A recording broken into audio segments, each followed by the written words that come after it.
So give me 1 or 2 minutes to kind of get this out and share it. In the meantime, there is the agenda. Notes are forbidden. Is that one doesn't work for you, Yavi?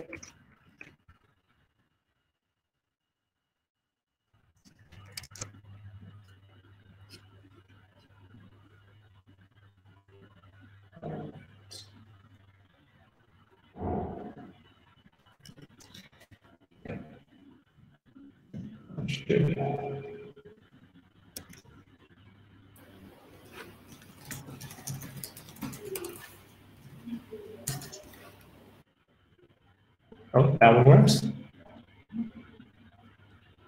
Which one? That one. Oh, that one's yeah. Okay, let me fix that one. Actually, that is the read-only agenda.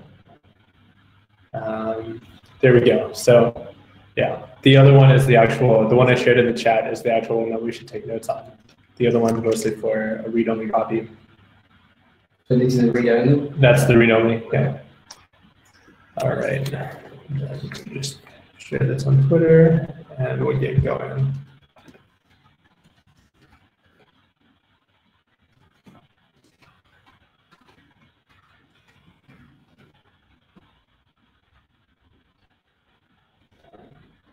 All right.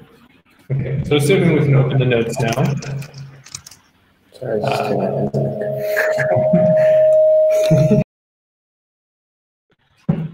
yeah, assuming we can open the notes now, let's pick a couple of people to take notes. Thomas, I think you might not have taken notes previously, and Oliver, do you two mind taking notes this time around? You'll see most of the areas have like a template already, so it should be pretty easy. Hey, yeah, I can do it. Awesome, thank you. Okay, all right, so let's get started. I'm not actually sure if there's anyone who is not new to the call. It's hard to tell with everyone having random faces, but if you are new, can you please introduce yourself?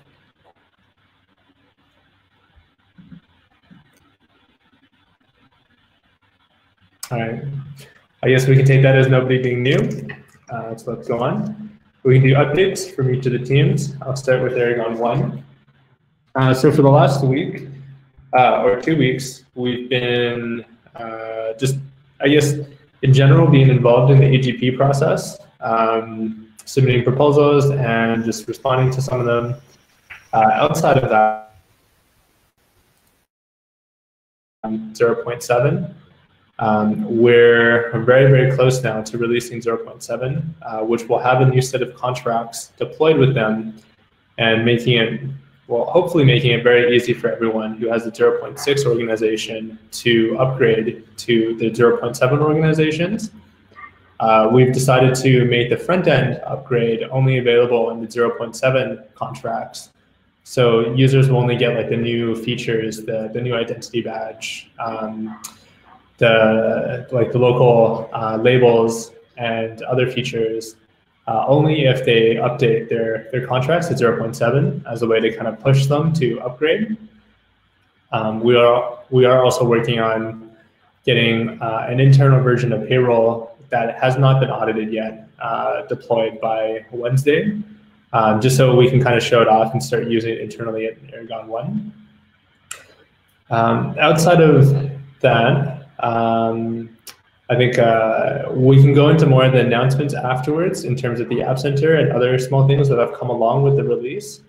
But I wanted to give the floor to Bingen or Jorge if they wanted to update what's going on with the court and research.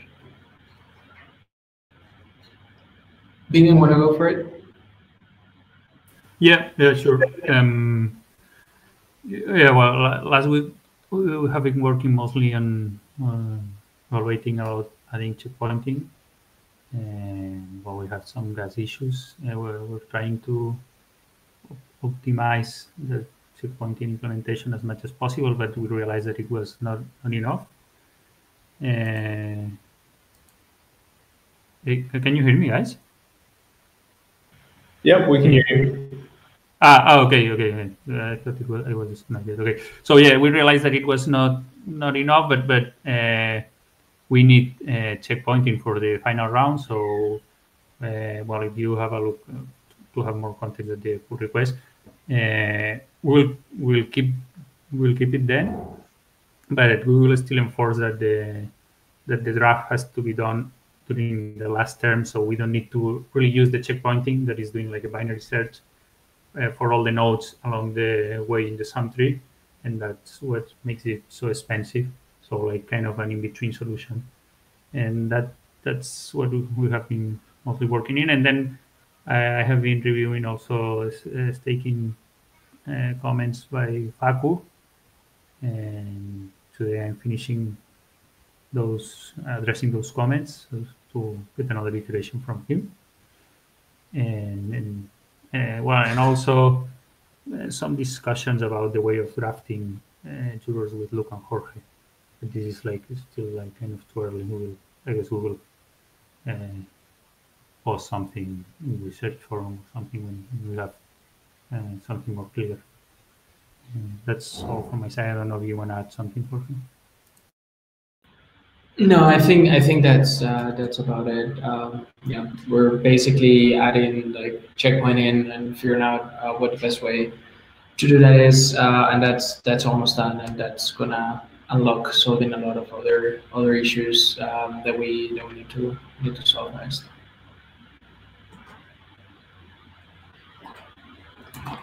Awesome. I think in that case, we can give the floor to Altair. Can you hear me? My internet's a bit bad.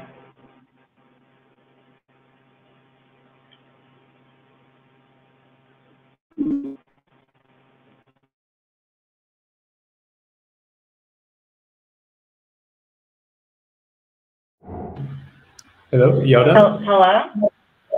Yes, we can hear you. Okay, all right, sorry about that.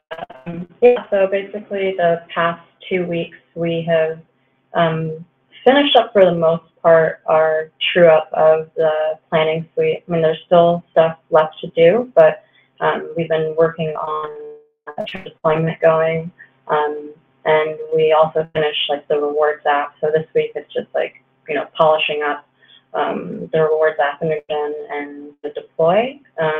Last I talked, Arthur's not here because he was trying to get it to work last night and stayed up late and ran into some issues, I think, related to ENS. I'm not sure. We're still like trying to troubleshoot that today. Otherwise, we just also posted 2 forum posts right now, and they're related to the discussion topics as far as organization identity and IPFS pinning. So that's another thing that I and Jonathan was working on a lot. So I don't know if maybe we want to just like talk about that later, but if people want to kind of like the discussion, that might provide more background context.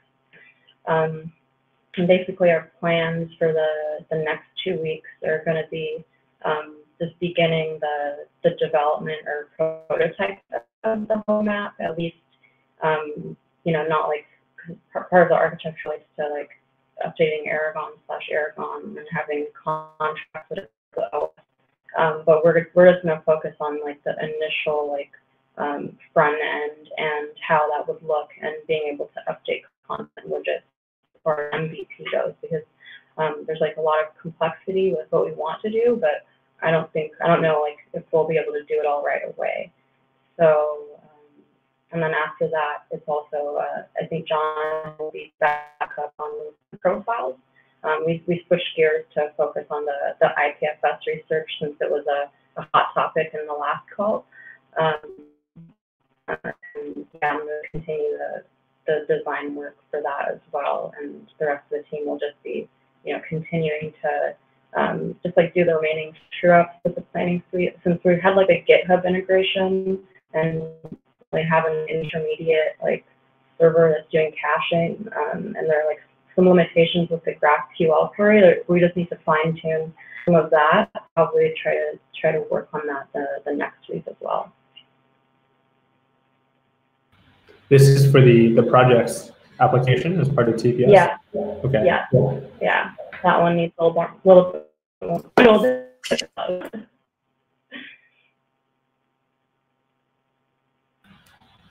Jonathan or Thomas, do you want to give a quick update?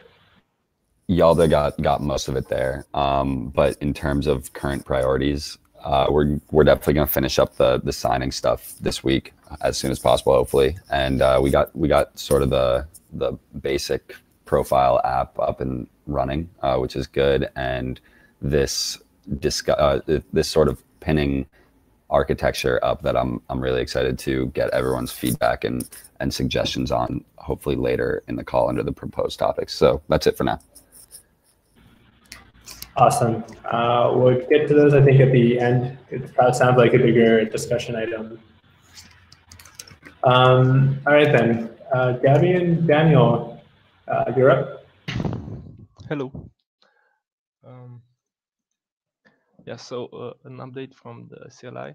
We've been mostly focusing on cleaning stuff up with the documentation and issue templates, and doing a bit of refactoring. The plan is to kind of get a better sense of where we are now and then work a bit on our roadmap and where we want to go with the CLI and have a better image of the next versions.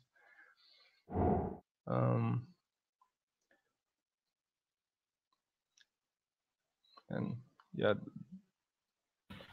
that's about it.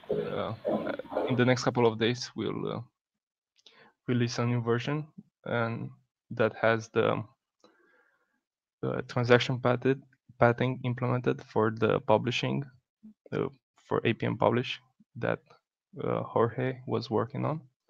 And as well, we will update Aragon to use the Aragon OS 4.2 and the agent app.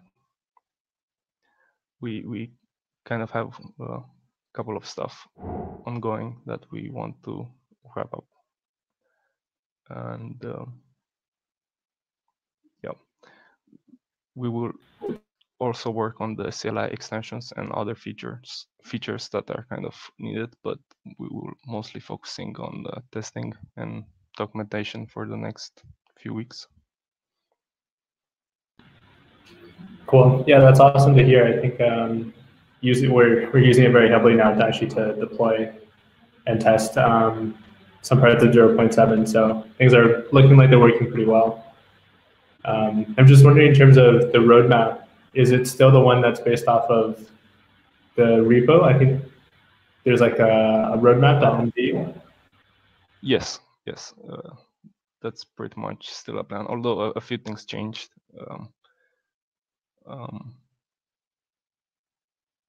I guess on how we will structure the repo, but once we have an update to the roadmap, we will share it and hopefully get some feedback from you guys. Awesome. Thanks for the update, Daniel. So next up are the security partners. I don't think anybody from Auth.io is here, but I'm not sure if the John that's here is the John from Consensus. At least one of them is me. So yeah, we in this past 2-week period, we looked at some small PRs from A1. They were pretty simple, nothing to report there.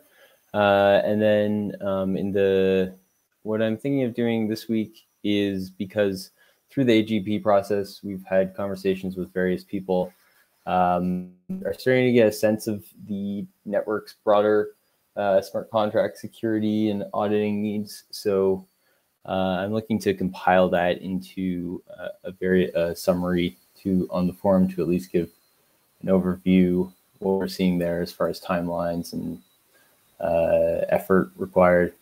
And I will maybe be reaching out to a few other people. And of course, answering questions about our AGP and why we think, why we're excited to hopefully continue working with the Aragon network in the next vote phase.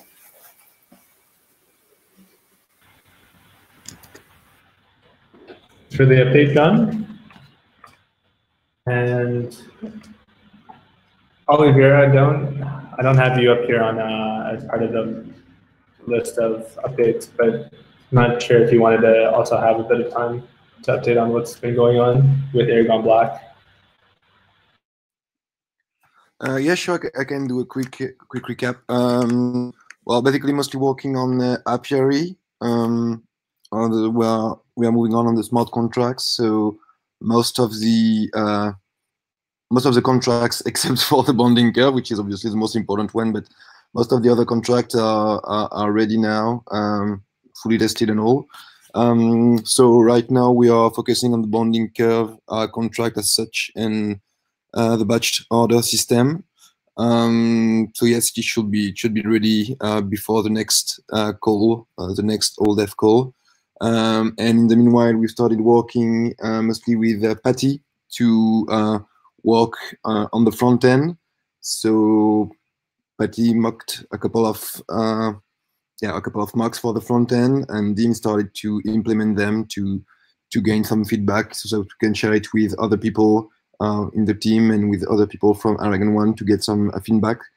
And on a more long-term way, we've been in discussion a lot with Luke to try to define what is the best path, let's say, to publish and to deliver apiary, mostly from a user perspective, like, okay, we can do basically whatever we want with the bonding curve we are implementing, but how should we provide a template for the end user to be able to use it easily into what's going on? It happens to be really tricky for people to understand how bonding curve works and how they should, parameterize it and use it and stuff like that. So the UX and user perspective, and otherwise the contracts are going great. So yes, I guess in 2 weeks, almost all the contracts should be ready. So we're going to be able to focus full time on the front end. Yes, otherwise on the Pando side, we've been moving slower because we are focused on apiary, but we a small library which will allow us to take the IPLD Git objects and automatically extract a whole branch and a whole data structure to describe the branch out of it. And the main idea is to have our background scripts more efficient when we try to browse and to fetch the history.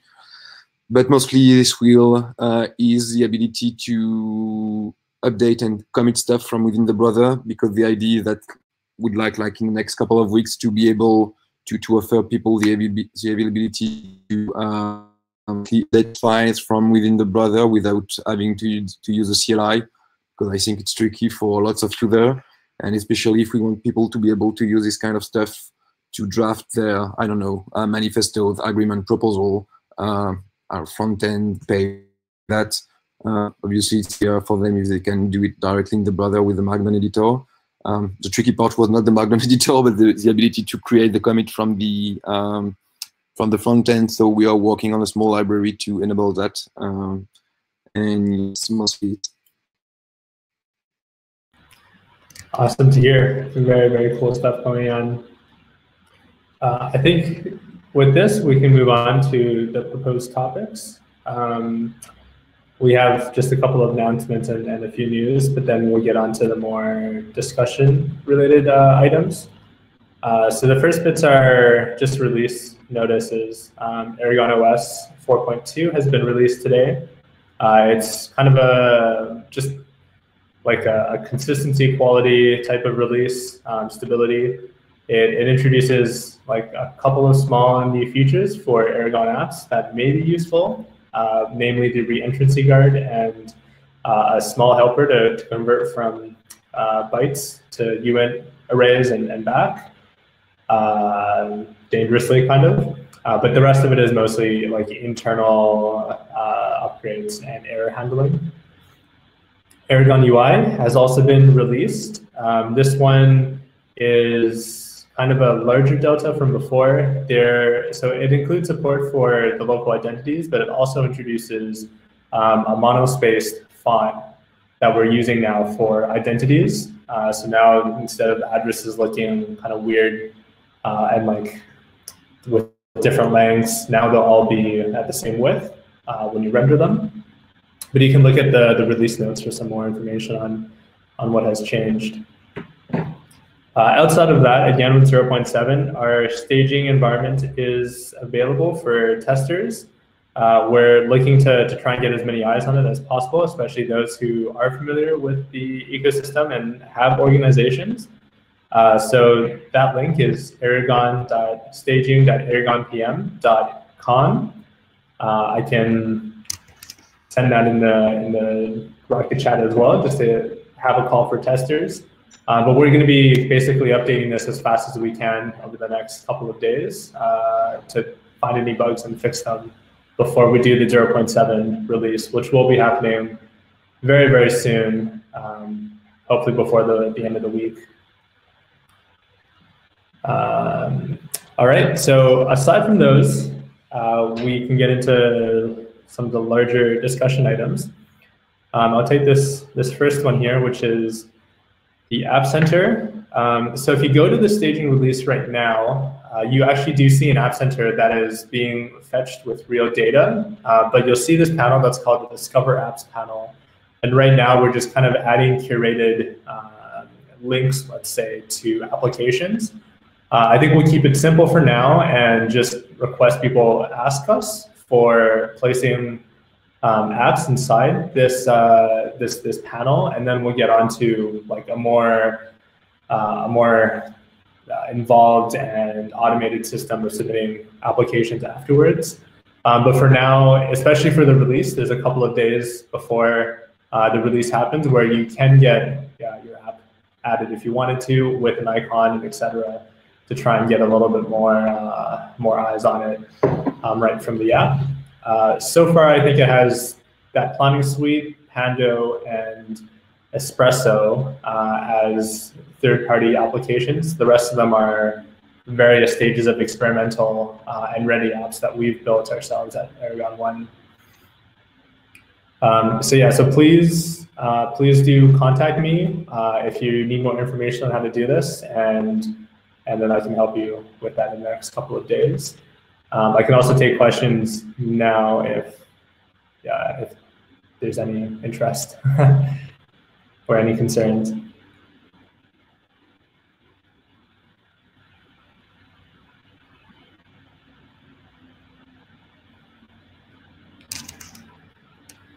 All right, then I think we can move forward. Altarek has the next two items.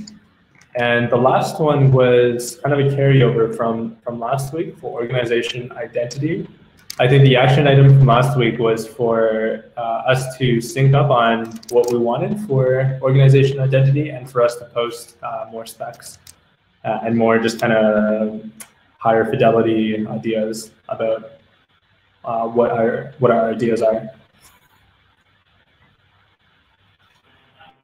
Yeah, so if you look at the chat, there are two links posted as far as more details. It doesn't go into like way detailed as far as the technical aspects, but it does like the high level, it explains like at the high level what we're thinking. But some of it is also based on if we decide to use, or if we say that, you know, the content for what's on the home page is going to be controlled by Pando for some reason, then you would need the contract control like within the home page, and it can just be like a feed of data from your different apps. But I'll just go over what we had and later we can discuss variations of that. But yeah, basically the architecture would be similar to something like permissions. We call it permissions app. But you know, permissions as a contract in Aragon OS, and then it's part of like Aragon/Aragon as well as far as the front end goes. And some other differences in the design proposal is I have the left navigation for the applications hidden, but once you actually go into an app, it will be visible there. The reason for this design decision was the homepage, like you want to make it easy for a new person to the DAO to understand what's going on. So, so navigation items that might be more important to them are aspects of the homepage, like different content blocks, such as an overview of your community, your constitution, manifesto. So I think that it might be crowding the app bar if we, or the left navigation if we included those in there versus just having it on the homepage. But as far as like how would this look on mobile, like mobile whenever you're on the homepage, I have a rendering for that too, but it would be like you would see both the links when you're on mobile and only when you're on the homepage. So it would have different rendering potentially. And then you see also like the top navigation has been redesigned in this design as well, and that wouldn't just be for the homepage, but it's like a broader proposal app-wide. But basically, to customize the content on this page, you would go to a link that's organization settings. So it's different than personal preferences. Like these are settings for the entire organization. So if you scroll down, like into the settings section, it basically breaks it down into like the different you might have. One is just like your general organization profile, which has like, this is like in the original like Aragon designs, like your logo name, short description, and this will probably be consumed by like a more of an ecosystem. You're trying to view like all the active DAOs in Aragon, but it's like entry information for everyone. Then you have layouts. So there would be a widget gallery, and a lot of them, they would be pre-built, pre-designed. Essentially, the only ones that would be customizable by the user are content blocks, but the rest of them would be what we would be designing and having as components. So some of the external TBD. We can't do this all right away, but this is just like an initial proposal of how we can design this. So for example, if we're designing a new application, like the application developer should think of like their widget to like a stream to the homepage, or even like an external API that I think will start to become more in demand. And then the other aspect is, you know, we want to actually make it easy for a user to like secure vote, and to be able to vote right away without just having to go to the home app and clicking on the vote. So that might require some architectural changes as well to enable that type of like, being able to take your home page. And then as far as like external feeds, like in the design, you see an example of the blog post there. So that can be another thing where we probably support a few blogging APIs or RSS feeds. I'm sure what the current latest in blog technology is, if RSS feeds still exist, but essentially you can like point to something like an RSS feed, and it displays like the image, title, and date there, and you click on it and it goes to an external platform until like, publishing within Aragon. But that can be like an MVP of if you wanted to enable like a blogging widget. So this example here shows the two different types. Like one is the content widget, like welcome Talk. Another one is the app event stream with the active votes.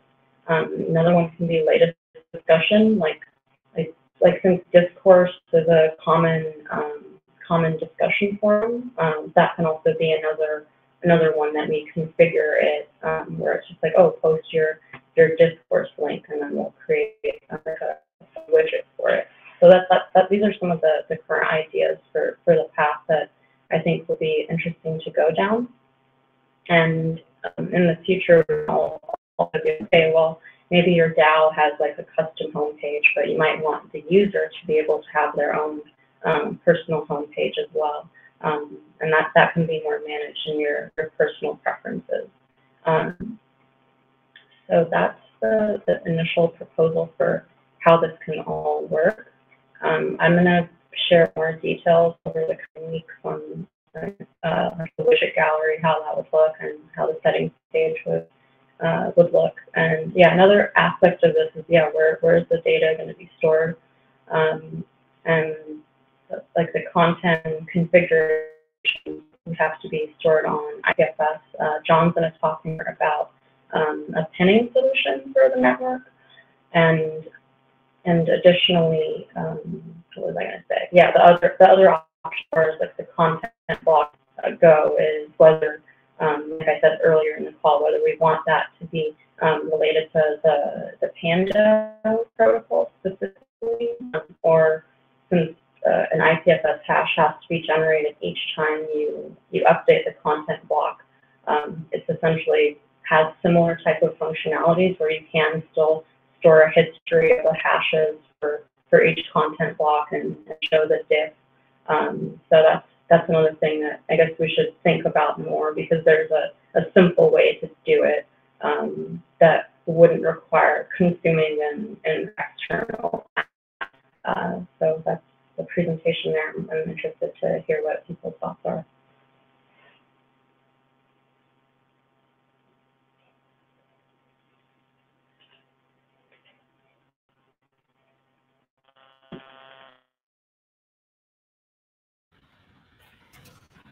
Very interesting, Yoda. Yeah, I don't know exactly where we'll go from this outside of, I guess, letting it sit for a little bit and seeing a little bit more of the widget gallery. Yeah, at this point as well, I'm not super sure what the direction of the client will be in terms of moving around panels and whatnot. But I guess we can discuss this offline as well in terms of what makes most sense now that we're thinking about responsive designs, and as well just moving a couple of things over here and there.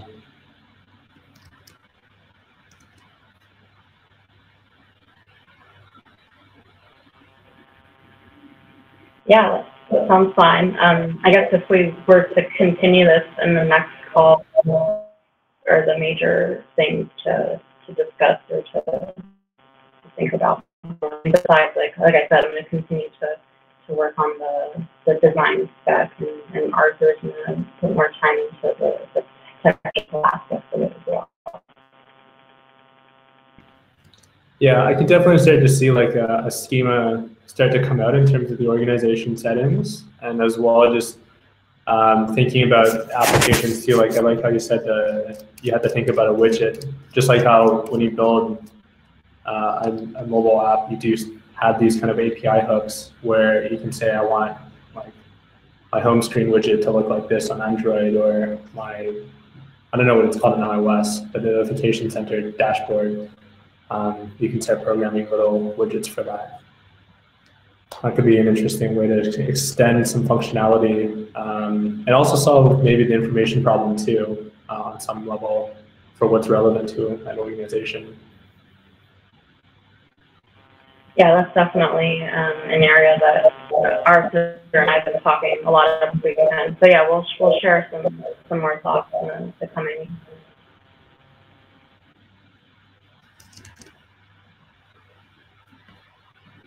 Awesome.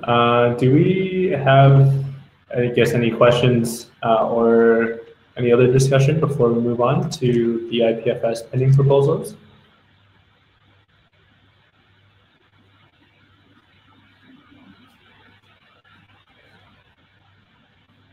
All right, in that case, then let's move to talk about that. And as well, Yoda, I guess I'll put the organization identity again for next call, and see if we have any updates on that.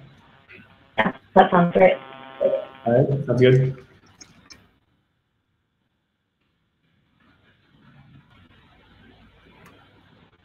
All right, Sean and Thomas, the floor is yours.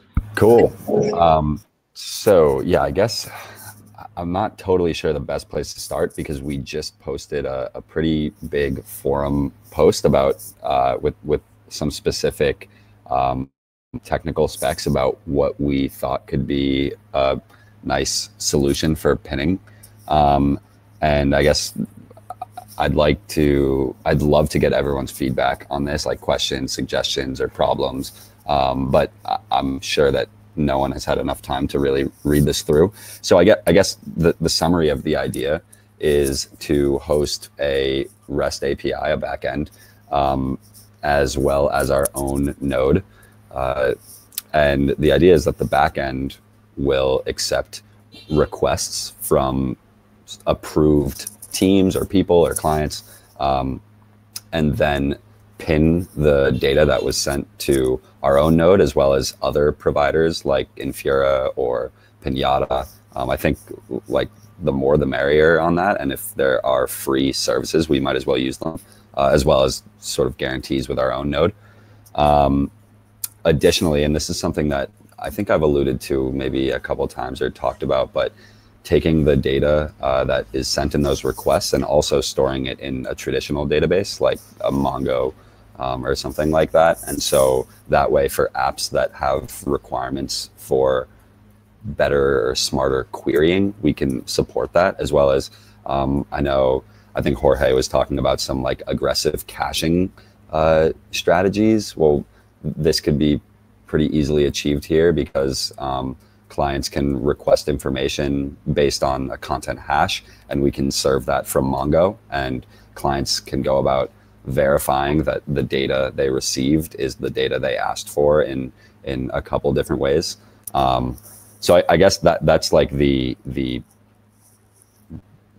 summary of it all, and I wonder what people would like to do. If like, I'm happy to answer any questions or hear any immediate feedback that people have, or if we want to set up a time maybe like tomorrow or sometime this week to get really specific and dive into this stuff, that's fine by me too. So open to anyone's thoughts.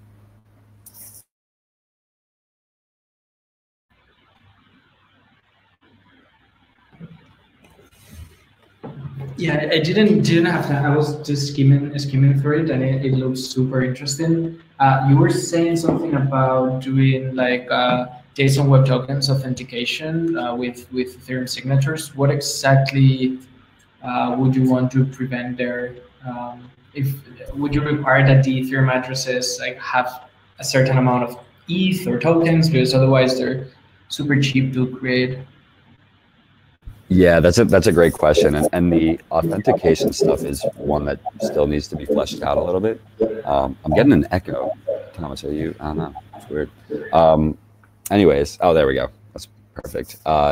So, yeah, I think the idea here is to try and deter teams or people that are trying to pin a lot of data and make it really expensive for us to keep running this node, as well as like keep the node down.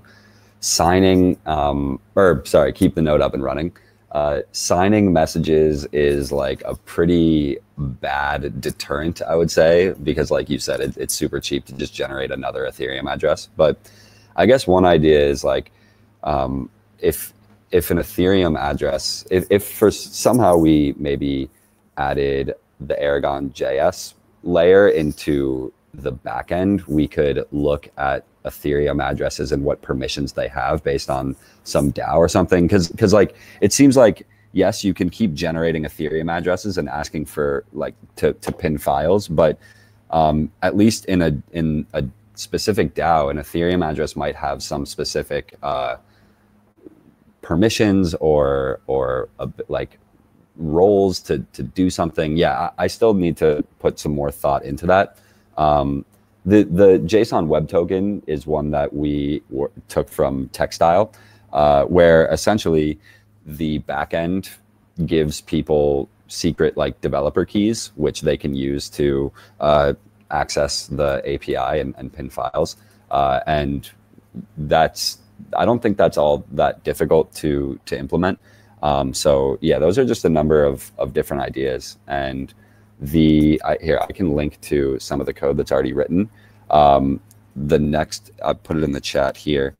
The next thing that was sort of on my plate outside of actually doing this and testing it live is to really start to dive into the authentication stuff. So yeah, that's definitely still something that needs to be fleshed out. Thanks for that. Cool. Just something that I think could be interesting to think about for this is to think about the architecture. So like every organization has its own backend, and then maybe we can provide like a mega backend hosted service that hosts a bunch of organizations. Because I think this authentication scheme like makes sense on an organization per organization basis, where you say, okay, all my members are able to pin these types of files or however it may look like, rather than having like a very big store for all Aragon organizations in which people could definitely use it. Yeah, I think I got what you're saying, but it would be nice to fully flesh out those ideas whenever, either now on the call or async through the forum. Yep, totally. Forum feedback is probably the best way of making sure it stays public and is encoded somewhere. I had another thought too on this is that it would be really cool to have an organization hold permissions doing this, and I think an interesting way is just to allocate tokens. Like, I think we use tokens a lot, but this could be really interesting where one token could be like 1 kilobyte of data or something like that. And I totally get the sense that the future of this is a network level service where the network is providing, or like some entity on the network is providing this resource, and somehow you're buying up this resource or like committing to using it by having some of these tokens, and like the association could have amounts to give away to flock teams or whatnot. I love that idea, and I think that could fit really well with Filecoin too. So like the resource that you're buying is a certain number of Filecoins or something for storage, and I think, you know, I haven't done much research into Filecoin, but it sounds like you can write Ethereum smart contracts that are totally compatible with Filecoin, so you can create markets and prices and stuff like that. And it could be a really cool Aragon app that manages Filecoin or on behalf of the users or something like that. Again, another idea that would need to be fleshed out, but it sounds really, really cool.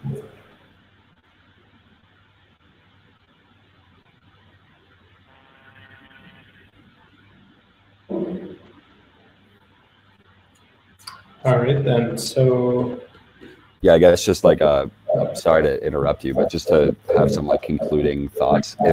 If people think this is a good idea and it would get some usage, definitely comment on the forum post and give your feedback, because it's something we're working on now, and hopefully we can start to test it soon with our own apps. But yeah, definitely like any problems that you see or suggestions, please let me or Thomas know. Thanks. Awesome. Thanks for the wrap up, John. So that comes to the end of the listed topics. I just wanted to see if we had anybody else with a topic that they wanted to discuss.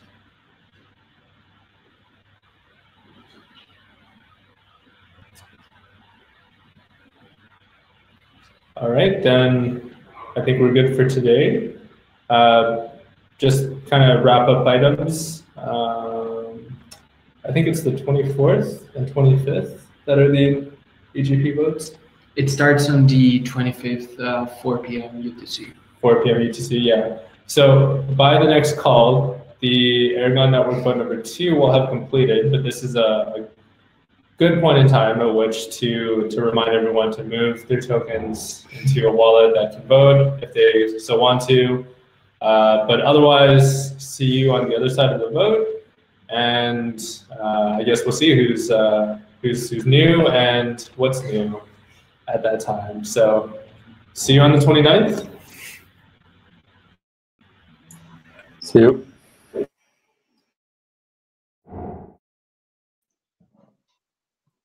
Bye-bye. Bye-bye. Thank you. Bye, guys. Bye, everyone.